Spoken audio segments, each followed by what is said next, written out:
El siguiente programa no contiene escenas de sexo ni violencia. Para los menores se recomienda la compañía de padres o un adulto responsable.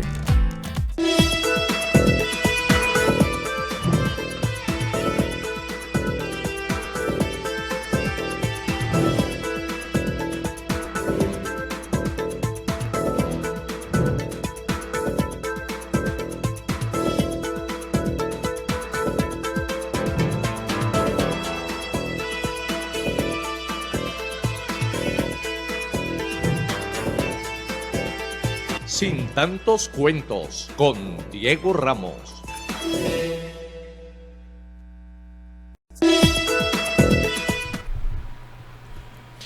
Bienvenidos una vez más a Sin tantos cuentos. Uno de los renglones de la economía en Palmira que cada día tiene un mayor crecimiento, tanto en la formalidad como en la informalidad, es precisamente los alimentos y sobre todo los alimentos procesados. Una de las máximas preocupaciones de la actual administración tiene que ver con los vendedores estacionarios y ambulantes que a lo largo y ancho de la ciudad de Palmira, específicamente las vías principales de las diferentes comunas, pues hoy ocupan como una alternativa laboral, pero también como una manera de abastecer en diferentes modalidades de alimentos a las comunidades de estos vastos sectores. La Secretaría de Salud, trabajando en el cumplimiento entre sus metas del plan de desarrollo, tiene que ver con garantizar la salubridad de estos procesos alimentarios. Hoy estaremos hablando a propósito de una jornada por varios días de capacitación que se estará realizando por parte de una profesional egresada de la Universidad del Valle, con la quien estaremos hablando a partir de este instante. Con las muy buenas tardes a Jennifer Alexandra Gómez, ingeniera en alimentos de la Universidad del Valle. Gracias por estar con nosotros en Sin Tantos Cuentos. ¿Dónde nace la inquietud de BPM, Buenas Prácticas de Manufactura, para ofertar a toda esta población que está en las calles, principalmente en la producción de alimentos? Hola, buenas tardes, don Diego, ¿cómo está? Buenas tardes. Mi nombre es Jennifer González, egresada de la Universidad del Valle, Palmira, fundadora de BPM Valle, y la importancia de la capacitación y manipulación de alimentos nace de una gastroenteritis. Resulta y pasa que en Palmira hay muchos vendedores ambulantes, ¿sí? Entonces, bueno, vamos a capacitarnos en manipulación de alimentos, ver el correcto lavado de manos, ver la indumentaria del vendedor, ver tu puesto de trabajo y tus instrumentos. Todos deben ser higiénicos, sanitarios. Debes aprender a que tus alimentos, los que tú comercializas, no deben causar daño a tu consumidor, a tu cliente final. Entonces, esta idea nace para que todos los manipuladores de alimentos, por favor, se capaciten. Debemos cumplir con la reglamentación colombiana, resolución 2674 del 2013, donde dice que todo aquel que manipule alimentos, venda y comercialice, debe cumplir con 10 horas de formación. Por eso los invito a la Universidad del Valle Seccional Palmira a recibir esta formación. César Tulio Bermúdez, muy buenas tardes. La ciudad de Palmira, por ser este cruce de caminos históricos, siempre ha tenido una grandísima oferta culinaria, y más aún en los últimos 5 años, cuando toda esta migración venezolana creo que incrementó en un 200% esta oferta en las calles de la ciudad. Sí, especialmente en diferentes sectores como la avenida 19, como los barrios El Sembrador, como el barrio Las Américas, donde se han asentado una serie de vendedores ambulantes y de vendedores estacionarios y de comercios de comidas rápidas y de diferentes clases de alimentos. Entonces, esta ciudadanía, allí va la pregunta, toda estará capacitada, toda, precisamente decía Diego, hay unos habitantes del país hermano de Venezuela que han llegado, que se han asentado aquí y que precisamente han conseguido trabajo en esa actividad. ¿Será que todas estas personas cuentan con la autorización, con el debido permiso, con la debida licencia para manipular alimentos? Es una gran interrogante. Todos deberían tener esa formación. Si tú comercializas alimentos, deberías tener esa formación para tener en cuenta de que los alimentos que tú vendes no debes hacerle daño a la comunidad. Entonces, pues es un gran interrogante, tocar puerta a puerta y preguntarle a cada uno que se ha hecho la capacitación, lo dudo mucho. Y bueno, invito a todos los que estén en la ciudad de Palmira comercializando perros calientes, cholados, mangos, que reciben esta formación. Sería, por ejemplo, sería bueno averiguar si la Secretaría de Salud cuenta con un censo de este tema para darse cuenta si en realidad los comercios de alimentos están cumpliendo con las licencias de manipulación. El censo lo desconozco, pero sé que la Secretaría de Salud de Palmira revisa a cada uno de los comerciantes de alimentos, pero el censo sí no lo desconozco totalmente. ¿Y qué sanciones le imponen a quienes no tienen las licencias para manipular alimentos en estos comercios? Bueno, el cierre total, como tal, el puesto atenta contra la salud del consumidor, ¿sí? Entonces debe cerrarse y bueno, entonces para que no se cierre tu puesto y comercialices alimentos inocuos, es decir, que no causes daños al consumidor, pues recibe la formación en capacitación y manipulación de alimentos. La ciudad de Palmira, al tener, digamos, esta necesidad de empleo, porque estamos hablando de que esta es una ciudad que cuenta con una tasa aproximadamente al 13% de desocupación. Muchas de las personas de manera informal intentan solucionar, prácticamente tener su propia ingresos, y un camino es la venta de alimentos. ¿De qué manera ustedes logran identificar estas poblaciones que, si bien se han, digamos, ubicado en las principales vías de los barrios y comunas de nuestro municipio, puedan ser de alguna manera formados antes incluso de iniciar los procesos de oferta hacia los públicos? Bueno, sinceramente desconozco que las personas cuando montan los establecimientos, ¿sí?, donde preparan o comercializan alimentos, tengan los permisos. Aquí llamo a la cultura y a la conciencia, ¿sí?, de que cuando tú vas a comprar en un restaurante o en algo muy básico como una empanada, tenga la certeza y la confianza de que no te va a causar daño, ¿sí? Entonces, ¿cómo identificas a las personas? Si la persona está en chores, en chanclas, con el cabello suelto, uñas largas, evidente, no tiene una formación en manipulación de alimentos. Cuando tú ves una persona pulcra, con una indumentaria limpia, gorro, tapabocas, ojo, tapabocas limpio, manos limpias, uñas cortas y sin esmalte, es evidente que sí tiene la formación. ¿Hay un control también de la unidad ejecutora de saneamiento? Sí, señor. Ellos hacen inspección, auditorías internas y hacen las mismas capacitaciones y las formaciones. ¿De qué manera se logra compaginar lo que hoy es la misión de la Secretaría de Salud con la oferta que Buenas Prácticas de Manufactura a su cargo está generando en la ciudad de Palmira como una oportunidad para generar mejor atención a los públicos? Bueno, es una unión realmente. La Secretaría de Salud me ha otorgado un permiso para capacitar a manipuladores de alimentos, y esto, ¿qué le suma a la persona que reciba la formación? Vas a mejorar tus ventas, ¿sí? Porque cuando el cliente se acerca y dice, wow, una mesa limpia, pulcra, un envase limpio, sano, inocuo, no me va a hacer daño, por más económico que sea, tú vas a comprar más, así que tus ventas van a crecer. ¿De qué consta este programa de capacitación a las personas para manipulación de alimentos? Bueno, las clases se van a dictar en la Universidad del Valle Seccional Palmira, 2 horas de cada clase, son 6 días, y los temas son buenas prácticas de manufactura, explicando la resolución 2674 de una manera muy amena, para que las personas pues no se vayan a dormir leyendo toda la resolución. Se va a explicar cómo me debo lavar las manos correctamente, recordar que no somos pingüinos, que tenemos hendiduras y uñas. Vamos a aprender a lavarnos las manos, vamos a tener controles dentro de nuestras materias primas, ¿sí? Si tenemos materias primas buenas de calidad, pues vamos a ofrecer productos buenos y de calidad.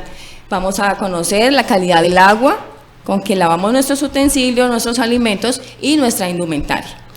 Básicamente, y lo más importante es resaltar la importancia del ser un manipulador de alimentos. Pero para obtener ese carné de manipulador de alimentos, ¿qué requisitos debe cumplir dentro de la capacitación que usted realiza?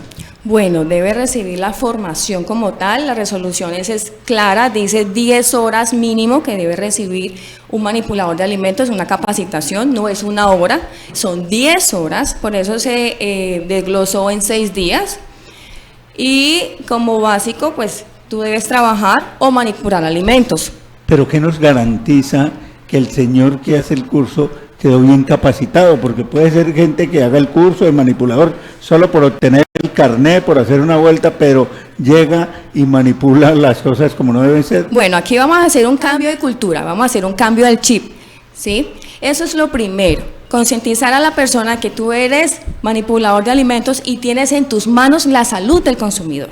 Es esa, una. La otra, básicamente, la universidad obliga a la persona, bueno, obliga no, suena mal, que tú tienes de manera eficaz, aplicas la formación, haces una evaluación, apruebas y recibes tu certificación. ¿La certificación la entrega quién? BPM Valle. Y los cursos se hacen en la Universidad del Valle Seccional Palmira. ¿A qué teléfono, a qué contacto se pueden precisamente conectar a propósito de lo que estamos viendo ya en pantalla, en este apoyo que hace la Universidad del Valle, en este curso de capacitación de alimentos? ¿Cómo puede una persona vincularse a partir del día de mañana? Puede escribirme a mi WhatsApp 312-218-5903, me escribe y le doy toda la información sobre la capacitación. Entonces recordemos, a partir de mañana 27 de noviembre hasta el próximo 4 de diciembre, en el horario que va de las 9 a 11 de la mañana y en las horas de la tarde de 2 a 4 en las instalaciones de la Universidad del Valle en Zamorano. Sí, señor. Muy bien. Debe tener, digamos, aparte de tener un negocio de alimentos, algún tipo de formación mínima para poder acceder a ese curso de alimentos. No, señor. Hay algo muy importante y que no debemos olvidarnos, es que en la casa, en nuestros hogares, tenemos una mini industria de alimentos y son nuestras cocinas. Así que los que cocinamos somos manipuladores de alimentos. Ahora bien, no solamente es el que cocina, es el que empaca, el que sirve, el que trasvasa, el que transporta, también se convierte en manipulador de alimentos. Todo el que esté dentro de la cadena de alimentos, desde la producción misma hasta el servicio como tal, sí, es señor. El que debe contemplar la idea de formarse en este curso de manipulación de alimentos. Sí, señor. Cuando vemos allí el tema de manipulación, siempre pensamos en el proceso, en la cocina, como dice usted, en la transformación. ¿Tiene algo que ver la producción de los alimentos? Hablo, por ejemplo, del tema de las verduras, de las frutas, de los cárnicos, que están en ese tema de producción, ¿hacen parte también de un grupo potencial para ese tipo de cursos? Exactamente. El manipulador de alimentos arranca desde el que cosecha, o sea, desde el agricultor o desde el ganadero, ¿sí? Una planta avícola, una planta de cárnicos o del agro, se convierte en manipulador de alimentos. Toda persona que procese, envase, transforme, desde producción primaria hasta el consumidor final, es un manipulador de alimentos. Y, por ejemplo, los envases, ¿cómo garantizar que esos envases, cajas o elementos que se utilizan para llevar o transportar los alimentos, porque usted dice que quien los lleva también necesita el carnet de manipulador de alimentos, ¿cómo se garantiza que esos envases sean idóneos, tengan la asepsia correspondiente? Bueno, en la industria de envases y material de empaque deben tener un área de control de calidad enfocada a este punto. Es decir, que los envases no contaminen al alimento que vas a consumir. De igual forma, los transportadores. Tuve la oportunidad de capacitar al grupo Envía. El grupo Envía recibe una formación en manipulación de alimentos porque son ellos los que reciben el paquete y transportan hasta el consumidor final. Muchas veces el alimento no es listo para consumo, sino que requiere un proceso. Entonces, de una industria A se transporta a una industria B. En ese espacio de tiempo hay unas personas responsables de ese alimento. ¿Y quiénes son? Los transportadores. Y esos transportadores también son manipuladores de alimentos. Hay un gremio que ya se volvió muy común y casi que necesario y tiene que ver precisamente con los Rappi, que son prácticamente los que están haciendo el canal de distribución de los alimentos ya procesados. Y vemos las famosas cajas en las que llevan estas benditas motos, los alimentos. Yo no sé cómo se manipula ese asunto cuando usted acaba de llevar unas pizzas, pero en el siguiente pedido seguramente le están pidiendo una ensalada de frutas y luego salchipapas. Ese asunto, ¿cómo se maneja la asepsia allí? Bueno, aquí es conciencia de las personas que manejan Rappi. Estos son neveras, ¿sí? Como contenedores. Los contenedores y todo medio de transporte de alimentos no debe contaminar al alimento al que yo estoy transportando. Entonces aquí es un cambio de conciencia y cultura de que esos nevecones, neveras o contenedores deben lavarse y desinfectarse y hacer una separación entre los alimentos que estoy transportando. Entonces los Thermokin necesitan también tener licencia para transportar alimentos. Exactamente, sí señor. Los Thermokin, tanto para lácteos como para cárnicos, deben tener un control de calidad, control de sus temperaturas, carga y descargue, y limpieza y desinfección. ¿Cuál es la autoridad que vigila precisamente el cumplimiento de esa norma? Bueno, para los que son vendedores, restaurantes, la UES, y lo que son industrias como tal, plantas de alimentos, es el INVIMA. Perfecto. Muy bien, pues queda abierta la invitación para que en el celular, al cual ya ha citado Jennifer González, me había dicho Gómez, porque así no tenía escrito, pero era González, aspira pues a que todos los interesados, que son un número bastante grande, que dependen hoy de la oferta y producción de alimento y procesamiento en la ciudad de Palmira, se inscriban para que adquieran su certificación en manipulación de alimentos gracias al apoyo de la Universidad del Valle, pero también lógicamente a la entidad BPM, Buenas Prácticas de Manufactura. Reiteremos, por favor, señorita ingeniera, el teléfono y tanto las fechas como los horarios para que las personas puedan acceder a este beneficio. Bueno, es el número WhatsApp 312-218-5903. Las clases inician el día de mañana, 27 de noviembre, hasta el 4 de diciembre, en un horario de 9 a 11 de la mañana o en la tarde de 2 a 4. Es decir, que tienes todo el día para estudiar y no pierdes clase. Puedes asistir en la mañana o puedes asistir en horas de la tarde. Muy bien, pues muchísimas gracias. Estamos yendo a comerciales y ya regresamos con más información en Sin Tantos Cuentos.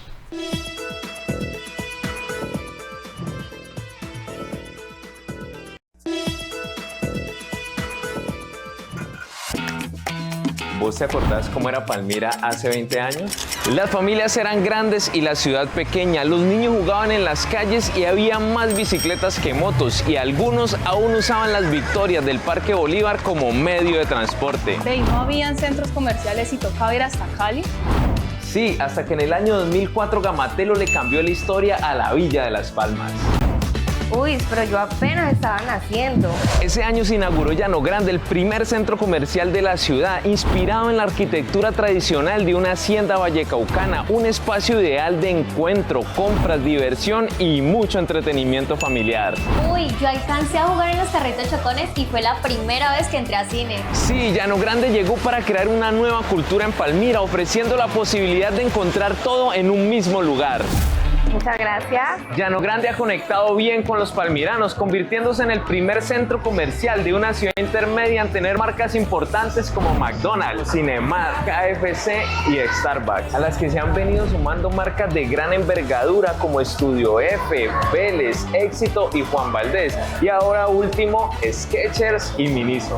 Además, el centro comercial cuenta con más de 250 marcas, 57 restaurantes, gastrobares, cine, supermercado, clínica de alta complejidad, IPS, Gimnasio, complejo deportivo, zona de juegos infantiles, 2 ampliaciones, banco y hasta misas en los domingos. Como quien dice, Llano Grande lo tiene todo. Ya son 20 años trayendo desarrollo a Palmira y se ha convertido en uno de los centros comerciales más completos del suroccidente colombiano. lo que hemos construido juntos. Es lo que nos une. ¡Feliz aniversario, Llano Grande!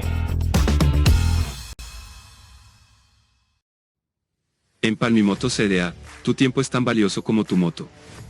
En solo 15 minutos, realizamos la revisión tecnomecánica de tu compañera de ruta.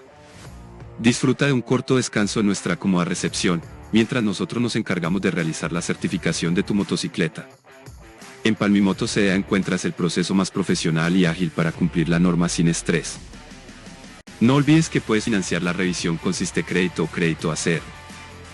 Contáctanos. Somos un centro de diagnóstico automotor exclusivo para motocicletas de 2 y 4 tiempos.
Universidad Nacional de Colombia, sede Palmira. 90 años evolucionando.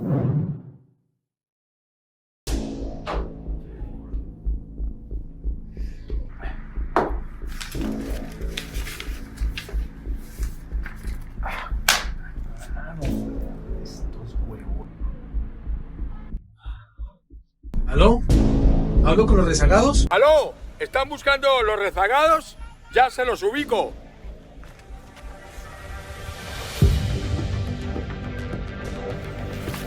¿Ese cupolizo dónde salió?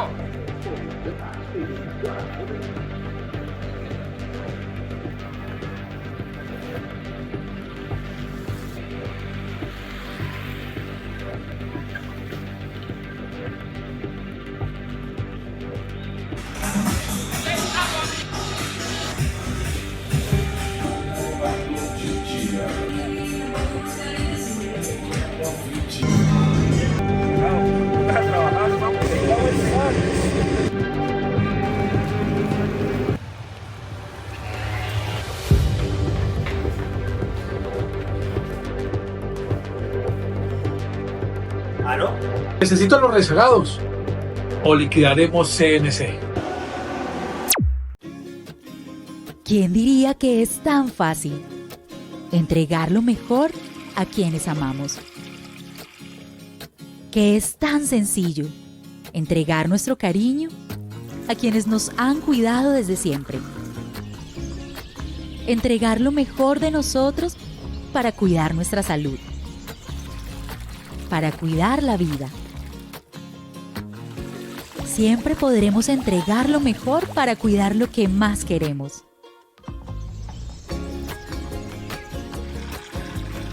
Entregamos lo mejor en cada gota. Acuoccidente. Aquí vamos a construir nuestra terminal de transporte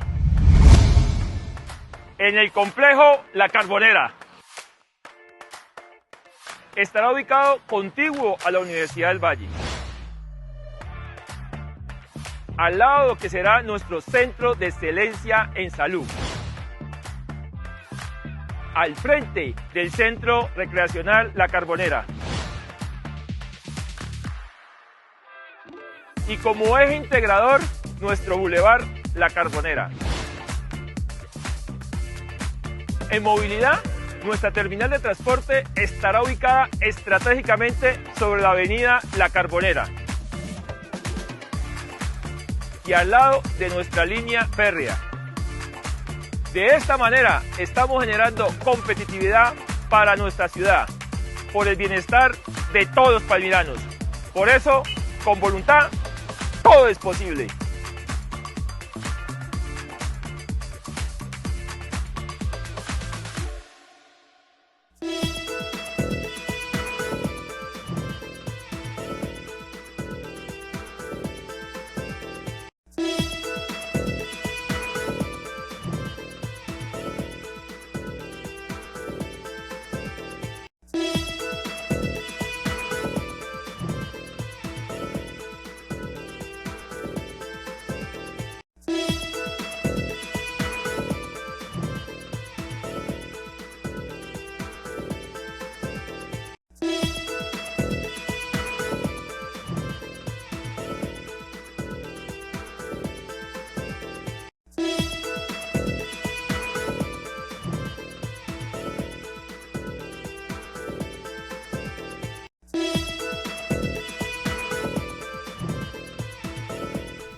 Muy bien, regresamos a este segundo momento de Sin Tantos Cuentos. Hoy en la Comisión Primera Constitucional del Senado de la República se dio inicio a las primeras ponencias del proyecto de reforma política que ha presentado el Gobierno Nacional a través de su ministro del Interior, Juan Fernando Cristo. Entre unas y otras se establece la posibilidad de que las campañas sean financiadas absolutamente con dineros del Estado. Esta es una discusión muy fuerte que hay al interior incluso de la primera comisión que ha escuchado los primeros argumentos en el día de hoy, César Tulio.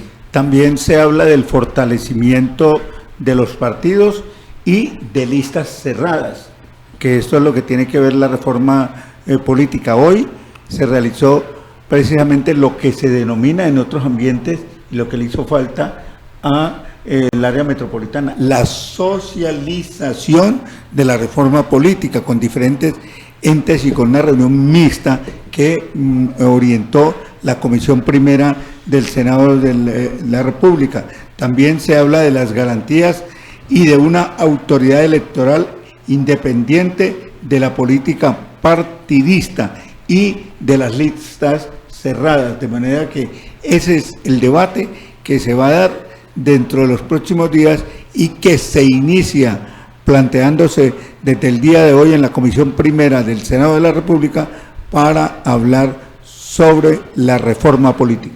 Sí, sin embargo, quedó como en el aire allí algo que le interesaba, yo creo que a más de la mitad del Congreso, tanto Senado como los representantes de la Cámara, la ley de transfugismo.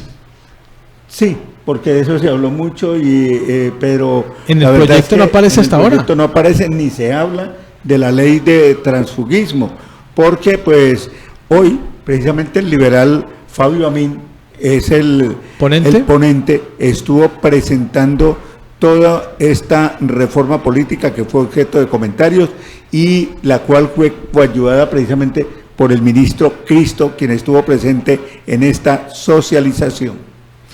A propósito de ello, el palmirano senador del partido Cambio Radical, es el doctor Carlos Fernando Motoa Solarte, da sus impresiones atendiendo que hace parte de la oposición del actual gobierno de Gustavo Petro.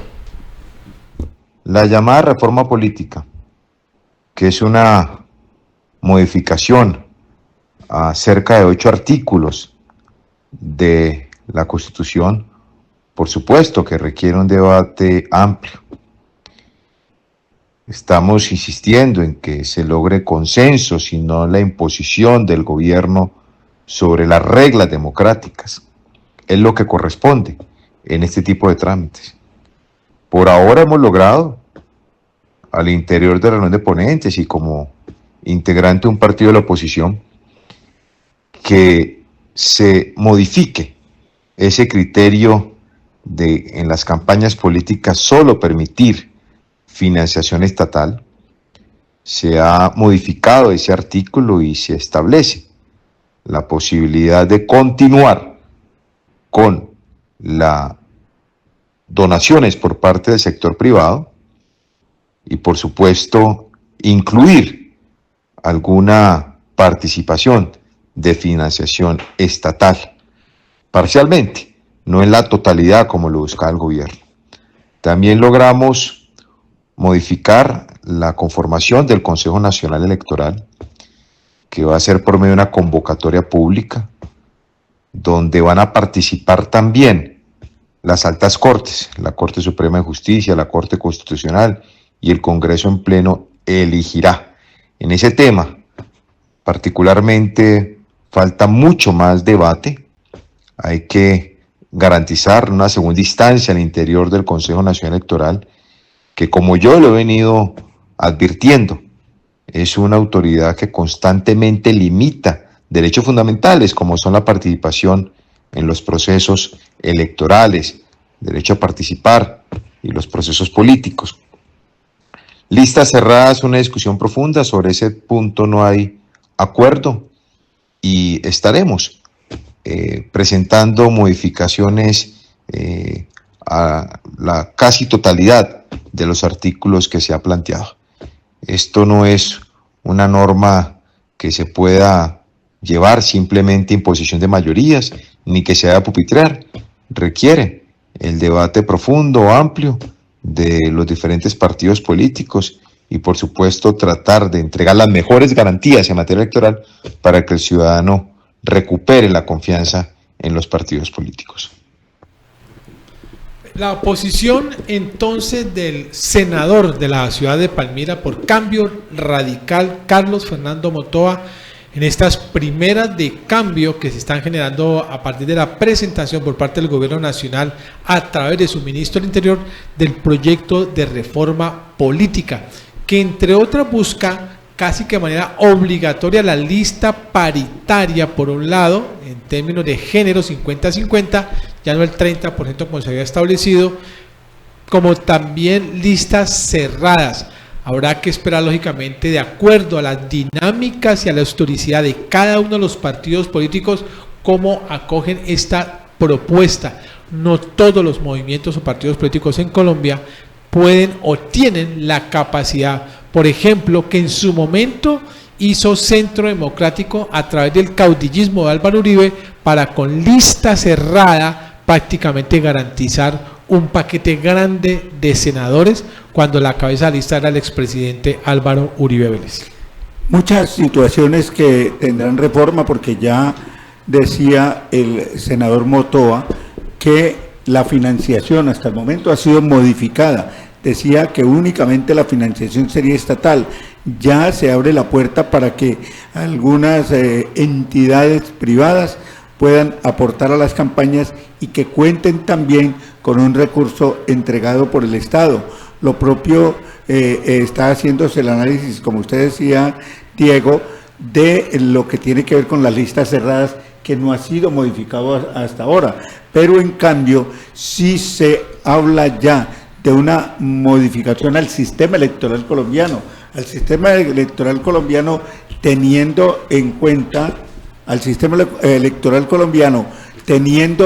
el Consejo Nacional Electoral, cuyos magistrados dicen deberían ser elegidos de otra manera y con la participación de las altas cortes, de manera que allí está una nueva modificación a este proyecto que todavía apenas empieza a hacer curso en el Congreso y que seguramente tendrá muchas más modificaciones, porque decía el doctor Luis Fernando Sánchez, profesor de la Universidad Externado de Colombia, que se hace necesario hacer estas reformas para resolver a través de ellas unas necesidades y unos vacíos que se presentan en la ley que actualmente rige en Colombia. Esta pues es una de las proyectos que presenta el Gobierno Nacional a la par de lo que ya empezó a discutir la reforma a la salud, que también tiene en este momento su curso en las diferentes comisiones del Congreso a expensas de poder llegar a la plenaria. Hasta el momento, por lo menos, la reforma a la salud no ha sido archivada, sigue teniendo con balas de oxígeno cierto grado de vida para poder que el gobierno saque avante este importante proyecto a propósito de reformar lo que constituyó la famosa Ley 100 de la Salud de Álvaro Uribe Vélez. Y a propósito de todo esto y de lo que usted habla, el profesor de la Universidad Sánchez dice textualmente: la Constitución debe estar redactada en términos sencillos, debe tener los términos y conceptos que necesita el ciudadano de a pie y no solo los expertos en leyes. Las ideas generales de esta reforma deben incluirse en la Constitución. Muy bien. Siguiendo en el panorama político, aterrizamos un momento en Palmira. En la jornada del día de hoy en el Consejo de la Ciudad se generó ya la nueva junta o consejo directivo, la mesa directiva mejor, del Consejo de la Ciudad de Palmira, que ha quedado conformada de la siguiente manera: Alexander González Nieva, miembro del partido ASI, es el nuevo presidente a partir del 1 de enero por el semestre inicial del año 2025. Una participación más al área rural y al área rural plana del municipio de Palmira, entendiéndose que Alexander González Nieva es un concejal de la ruralía proveniente del corregimiento de Rosso. Matapalo. Hicieron la precisión esta mañana. Matapalo, sí. Sí, exactamente, nace en Matapalo. Las dos vicepresidencias tienen a su haber a un hombre ya con bastante recorrido en lo político y que regresó luego de un periodo de haberse ausentado del Consejo, de José Inagán, miembro del partido Cambio Radical, como uno de los vicepresidentes de esta corporación, y que hará precisamente esta tríada de la mesa directiva a partir del próximo mes de enero. Y la segunda vicepresidencia estará a cargo de Juan Felipe Bolaños, concejal del Partido Verde. Exactamente, es el concejal más joven en este momento en la ciudad de Palmira. Se inaugura él como miembro de la mesa directiva del Consejo dentro de los acuerdos políticos que incluso se han establecido prácticamente desde que ellos son electos ya de una manera histórica en Palmira. Y es que si bien la norma establece que cada periodo de mesa directiva dura un año, en Palmira, en virtud de la gran cantidad de colectividades políticas, tanto movimientos como partidos, que conforman las 19 curules de la ciudad de Palmira, pues históricamente se pactaron hace muchos años que las presidencias duraban tan solo un semestre, a manera de poder darle oportunidad de participación a todos los grupos políticos. Hay que tener en cuenta, porque la ciudadanía se va a preguntar, ¿y por qué están eligiendo desde ya la junta directiva que regirá el Consejo Municipal a partir del 1 de enero? Pues porque ya se aprobó el presupuesto del municipio, ya se han aprobado la mayor cantidad de proyectos, va a concluir la jornada ordinaria de sesiones del Cabildo, y entonces se elige, como se acostumbra de años atrás, la nueva junta directiva para que se posesione el 1 de enero e inicie sus actividades. Esta mesa directiva del Consejo de la Ciudad de Palmira tiene una tarea fundamental, y no solamente es presidir la corporación, sino que tendrá a su haber como mínimo 3 grandes proyectos. El primero, la discusión del plan de ordenamiento territorial, que será en el primer semestre del 2025. Es el primer gran compromiso del Consejo de la Ciudad. El segundo, generar la destinación puntual de los recursos que aprobó el actual Consejo de la Ciudad de Palmira en términos de un empréstito por un poco más de 150.000 millones de pesos, y que tendrá que direccionarse de acuerdo a las necesidades planteadas por la alcaldía, conforme a lo que está inscrito en el cumplimiento del plan de desarrollo que va hasta el próximo año 2027. Esa sería la segunda gran discusión. Y la tercera gran discusión, la elección del nuevo contralor o contralora municipal, recordando que los tiempos para el caso de la ciudad de Palmira ya se traslaparon, ya no empiezan con el alcalde y el personero, sino que empiezan 2 años después. Estos serían 3 de los temas importantes dentro de la agenda a discutir de la próxima mesa directiva del Consejo de Palmira. Y queda ahí un punto muy importante para los concejales, y es el análisis técnico y especializado que deben hacer a este proceso de elección de contralor, para que no haya contratiempos, porque tienen el tiempo suficiente, los meses suficientes para analizar, y no se presenten demandas, nulidades y todo lo que tiene que ver en esta elección, como ha ocurrido en Palmira durante años con la elección de personero. Total, que incluso generó apertura de investigación, no solamente disciplinaria, sino hasta penal, contra buena parte del Consejo. Uno, el que correspondió precisamente al entonces alcalde de Palmira, Adolfo Castro González. Recuerda usted, César Tulio, que en ese momento entraban y salían concejales, y hubo casi que prácticamente 3 o 4 consejos diferentes en la administración de Adolfo Castro. Sí, señor, y además unos suspendidos por 1 año, otros por 6 meses.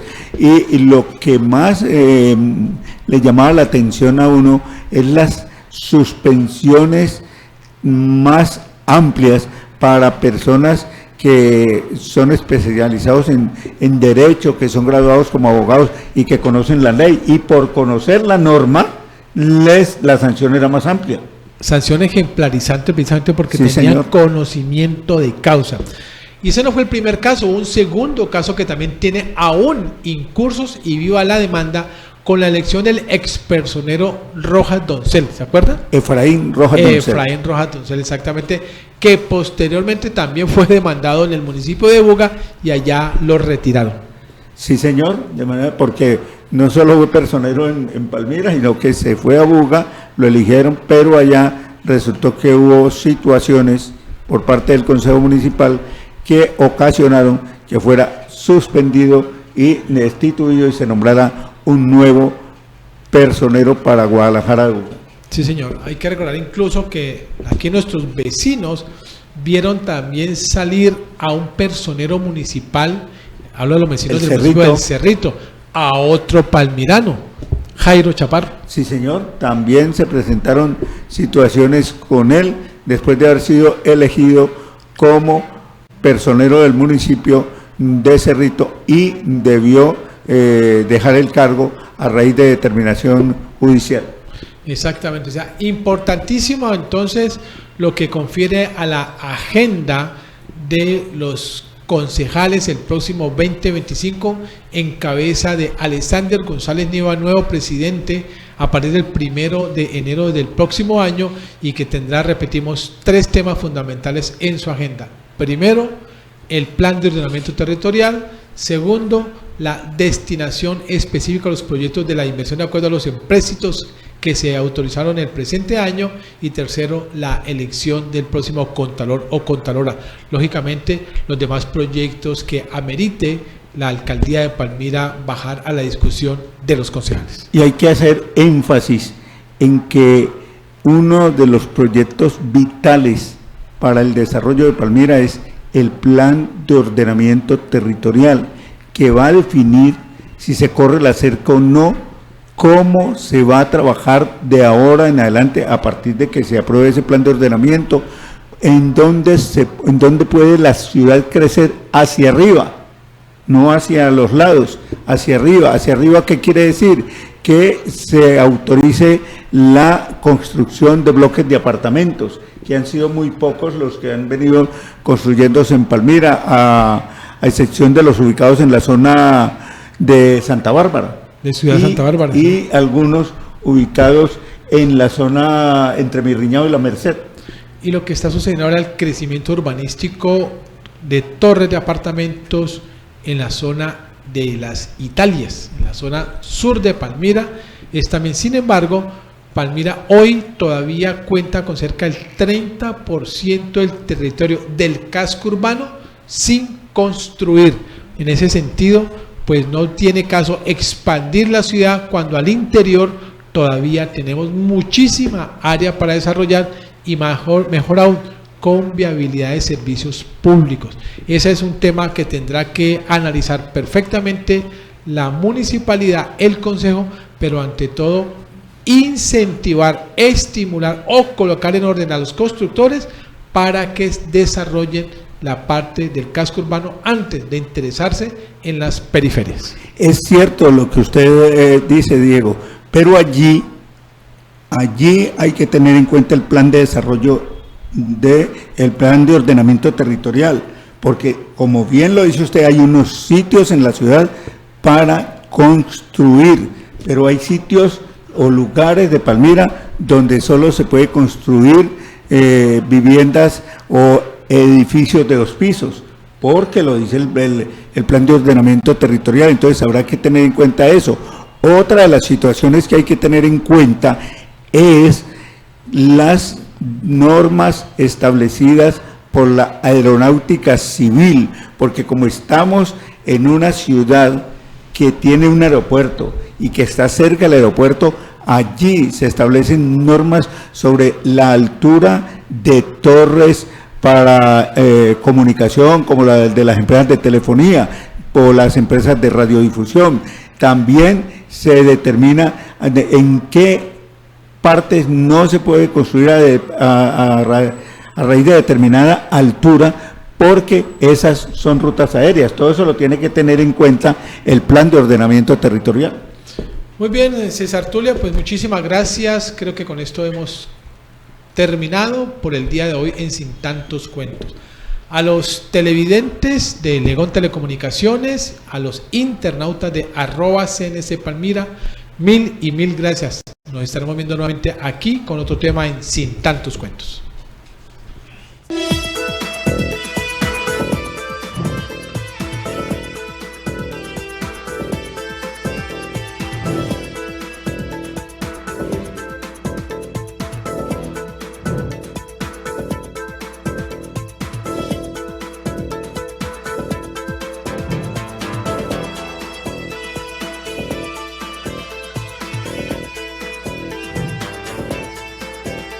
Sin Tantos Cuentos con Diego Ramos.